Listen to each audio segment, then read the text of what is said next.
अस्सलाम वालेकुम डॉक्टर्स, कैसे हैं आप? उम्मीद करता हूँ खैरियत से होंगे। मैं हूँ आपका host doctor Juice and I am here to teach you some basic concepts, some tips and tricks of the medical knowledge. और ये वो बेसिक मेडिकल नॉलेज है जो हर डॉक्टर के पास होना ज़रूरी है, इरिस्पेक्टिवली कि वो किस फील्ड में या किस लेवल पर काम कर रहे हैं।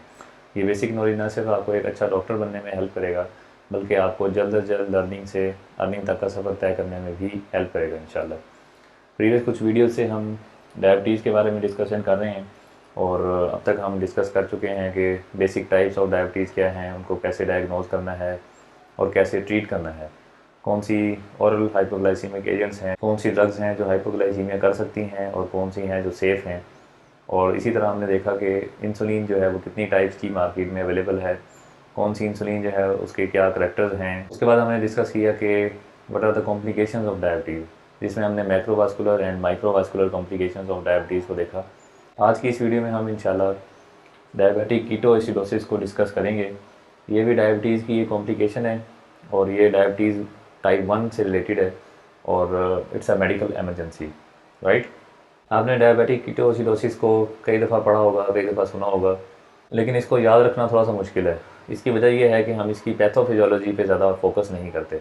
तो अगर आप इसकी पैथोफिजियोलॉजी पे फोकस करेंगे तो फिर ये आपको बहुत अच्छे से याद होगा और इसको मैनेज करना आपके लिए बहुत ईजी हो जाएगा। तो टाइप 1 डायबिटीज़ में होता क्या है कि इंसुलिन की डेफिशिएंसी होती है और इंसुलिन की डेफिशिएंसी की वजह से ग्लूकोनियोजेनेसिस जो है वो ज़्यादा हो जाएगी और ग्लाइकोजेनोलाइसिस भी ज़्यादा हो जाएगी। ग्लूकोज की कंजम्पशन जो है वो कम हो जाएगी और ग्लाइकोलिसिस जो है वो कम हो जाती है, right. These are all effects of decrease in insulin. इसी तरह लिपोलिसिस जो है वो बढ़ जाएगी क्योंकि ग्लूकोज जो है वो यूज़ नहीं हो पा रहा बॉडी में। प्रेजेंट तो है ब्लड के अंदर, लेकिन वो बॉडी के सेल जो हैं वो उसको यूटिलाइज़ नहीं कर पा रहे। तो हम यूँ कह सकते हैं कि ग्लूकोज इन ब्लड जो है वो ज़्यादा है, लेकिन वो यूज़ेबल नहीं है, राइट। तो फिर बॉडी को एनर्जी तो चाहिए चाहिए। बॉडी के कुछ ऑर्गन्स ऐसे हैं जो अपना काम स्टॉप नहीं कर सकते, राइट। जैसा कि ब्रेन है, हार्ट है, किडनीज़ हैं, तो उनको एनर्जी तो चाहिए। तो जब उनको एनर्जी नहीं मिल रही, यानी ग्लूकोज प्रेजेंट है लेकिन वो यूज़ नहीं हो पा रहा, तो फिर वो कोई अल्टरनेट रास्ता देखेंगे कि कुछ हमें कोई अल्टरनेट फ्यूल मिल सके, राइट। तो इस अल्टरनेट फ्यूल के लिए बॉडी जो है वो फैट्स को और प्रोटीन्स को यूज़ करेगी।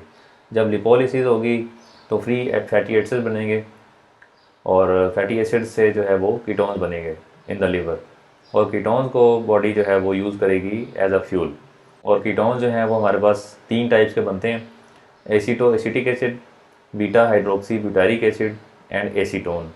एसीटोन जो है वो ब्रीदिंग के ज़रिए एक्सक्रीट हो जाता है बॉडी से, और इसलिए जब बीके का पेशेंट आप देखते हैं तो आपको फ्रूटी स्मेल आती है इन द ब्रेथ।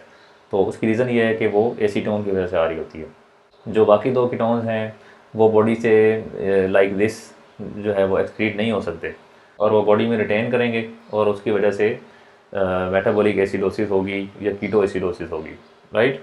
हमने डिस्कस किया कि ग्लूकोज ज़्यादा है ब्लड में लेकिन वो यूज़ नहीं हो पा रहा, और जब वो ज़्यादा रिटेन करेगा ब्लड में तो उसकी वजह से ग्लूकोशूरिया होगा, यानी यूरिन के अंदर ग्लूकोज की जो एक्सक्रीशन है वो ज़्यादा हो जाएगी। और इसी तरह पॉलीयूरिया एंड पॉलीडिप्सिया भी इसी का रिज़ल्ट होगा, राइट। तो डायबिटिक पेशेंट में पॉलीयूरिया, पॉलीडिप्सिया, ग्लूकोज यूरिया हो रहा होता है, उसकी रीज़न ये है कि ग्लूकोज का लेवल ज़्यादा होता है इन ब्लड। तो ये उसके रिज़ल्ट्स हैं सारे। उसके बाद हम देखते हैं कि व्हाट आर द मैनिफेस्टेशंस, कौन सी मैनिफेस्टेशंस हैं जिसके साथ आपको डीके का पेशेंट जो है वो मिल सकता है। तो इसकी मैनिफेस्टेशन जो है वो नोज़िया, वोमिटिंग, डायरिया से लेकर Kussmaul respiration, hyperkalaemia, raised anion gap and ketoacidosis हैं, राइट। कुछ रेस्पिरेशन का मतलब ये है कि डीप एंड लेबर्ड ब्रीदिंग करेगा पेशेंट। बॉडी की कोशिश ये होगी कि कार्बन डाइऑक्साइड को क्लियर किया जाए बॉडी से, तो उस ब्रीदिंग को हम कुस्माल रेस्पिरेशन कहते हैं और ये डीके का फीचर है। इसी तरह हाइपरकलीमिया होगा। हाइपरकलीमिया की वजह यह है कि इंसुलिन डेफिशिएंसी है और एसिडोसिस है, राइट। ये आप याद रख लें कि एच और के जो है ये दोनों दोस्त हैं ब्लड में और ये दोनों दुश्मन हैं किडनीज में।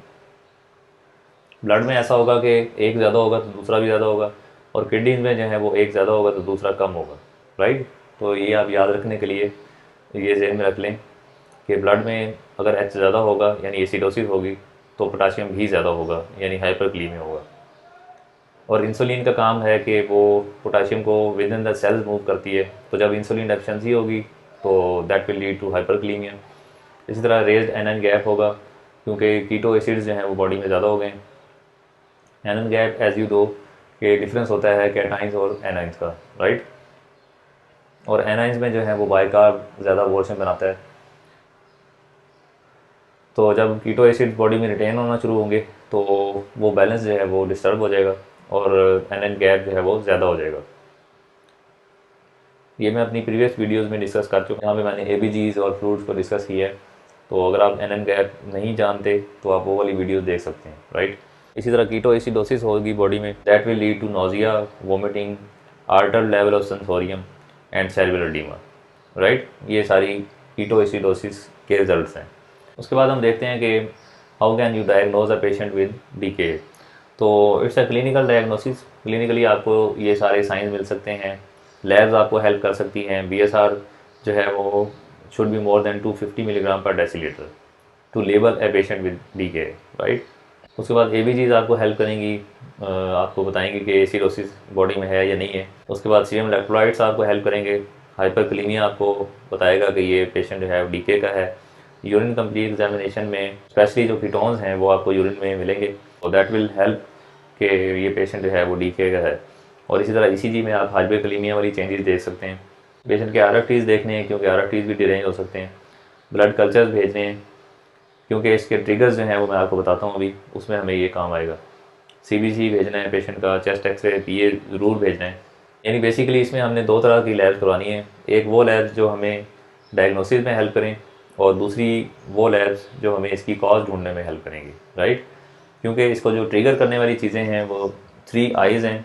आई for infection, I for intoxication like alcohol, and I for insulin deficiency, right. ये 3 मोस्ट कॉमन रीजंस हैं जिसकी वजह से पेशेंट जो है वो डीके में जाता है।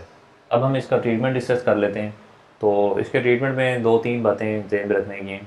नंबर 1, इसमें हमने डिहाइड्रेशन को एड्रेस करना है, यानी आईवी फ्लूइड्स देने हैं पेशेंट को ज़्यादा से ज़्यादा। नंबर 2, हमने पोटाशियम को बैलेंस में रखना है क्योंकि इसमें शुरू में हाइपरकलीमिया और उसके बाद हाइपोकलीमिया होता है, राइट।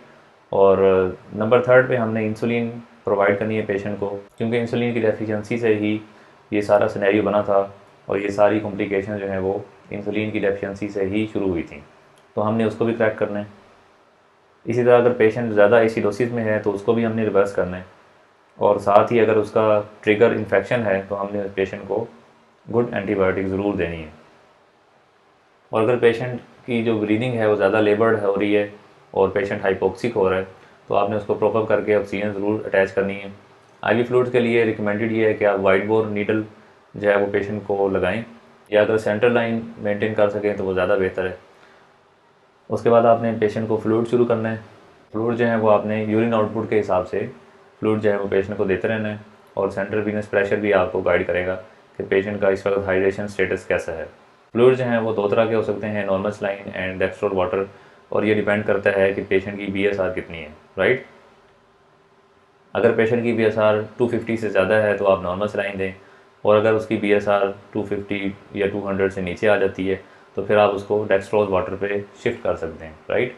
लेकिन आपने फ्लूइड को होल्ड नहीं करना क्योंकि डीके में पेशेंट जो है वो डिहाइड्रेशन में होता है, तो आपने पेशेंट को डिहाइड्रेशन से बचाना है। इसी तरह सीरम पोटाशियम है, शुरू में पोटाशियम ज़्यादा होगा और उसके बाद जब आप फ्लूइड देना शुरू करेंगे तो पोटाशियम जो है वो कम होना शुरू हो जाता है। तो पोटाशियम की नॉर्मल रेंज जो है वो 3.5 से 5.2 तक होती है, और जब पेशेंट हाइपोकलीमिया में हो तो फिर आपने पोटाशियम भी साथ देना है फ्लूइड के, राइट। एक एम्प्यूल जो है वो 20 मिली इक्विवेलेंट्स का आता है, तो आपने आधा एम्प्यूल या 1 एम्प्यूल जो है वो 1 लीटर फ्लूइड में ऐड कर देना है, और मैक्सिमम आप इसको 1 आवर में दे सकते हैं। इससे ज़्यादा आपने पोटाशियम नहीं देना, राइट। यानी 1 घंटे में आपने 1 एम्प्यूल से ज़्यादा पोटाशियम पेशेंट को नहीं देना, that can harm the patient. इसी तरह इंसुलिन इन्फ्यूजन है। इंसुलिन इन्फ्यूजन जो है वो आप पहले एक बोलस दे सकते हैं 0.1 यूनिट्स पर केजी के हिसाब से, और उसके बाद आपने इन्फ्यूजन चलानी होती है इसी डोज पे, यानी 0.1 यूनिट पर केजी से कैलकुलेट करके इंसुलिन इन्फ्यूजन चला दें। लेकिन जब आप पेशेंट को इंसुलिन देना शुरू करेंगे तो इसमें आपने 2 चीज़ों पे नज़र रखनी है। नंबर 1 के पेशेंट हाइपो में जा सकता है, तो आपने ये बचाना है और फ्लूइड को स्विच करना है। और नंबर 2 पेशेंट जो है वो हाइपोकलीमिया में जा सकता है, राइट, क्योंकि इंसुलिन जो है वो पोटाशियम को शिफ्ट करेगी विद इन द सेल्स और उसकी वजह से पोटाशियम का लेवल जो ब्लड में है वो कम हो सकता है। तो आपने साथ ही पोटाशियम को भी सप्लीमेंट करते रहना है। और जब पेशेंट के यूरिनरी कीटोन्स जो है वो नेगेटिव हो जाएं और पेशेंट की जो पीएच है वो नॉर्मल रेंज में आ जाए और पेशेंट फुली कॉन्शियस हो, खा पी सकता हो, तो उस वक्त आपने इंसुलिन इन्फ्यूजन जो है वो सबक्यूटेनियस इंसुलिन में कन्वर्ट कर देनी है, राइट। और अगर बहुत ज़्यादा एसिडोसिस है तो आप बाइकार्ब भी यूज़ कर सकते हैं। कैल्शियम ग्लूकोनेट आपने तब देने हैं जब हाइपरकलीमिया या हाइपोकलीमिया की वजह से पेशेंट को अरिदमियाज हो रहे हों, तो अरिदमियाज को प्रोटेक्ट करने के लिए आपने कैल्शियम ग्लूकोनेट पेशेंट को आईवी देना है, राइट। और इस तरह मोस्टली केसेस में जो है वो पेशेंट का ट्रिगर जो है वो इन्फेक्शन होता है, तो आपने इन्फेक्शन को कंट्रोल करने के लिए गुड एंटीबायोटिक्स या ब्रॉड स्पेक्ट्रम एंटीबायोटिक्स ज़रूर शुरू करवा देनी है और साथ ही ब्लड कल्चर भेज देना है, राइट। ये थी कुछ बेसिक डिस्कशन के डीके क्या होता है, डीके को आप कैसे डायग्नोज कर सकते हैं, पेशेंट आपके पास किस तरह से मैनिफेस्ट हो सकता है और उसका जो बेसिक ट्रीटिंग प्रिंसिपल्स हैं वो क्या हैं, राइट। आई होप आपको इस वीडियो से फ़ायदा होगा। इसको लाइक एंड शेयर कर दीजिएगा ताकि दूसरे लोग तक पहुँच सके। चैनल को सब्सक्राइब कर लीजिएगा ताकि नए आने वाली वीडियोज़ आप तक पहुँच सकें। Till the next video, I am doctor Juice. अल्लाह हाफिज़।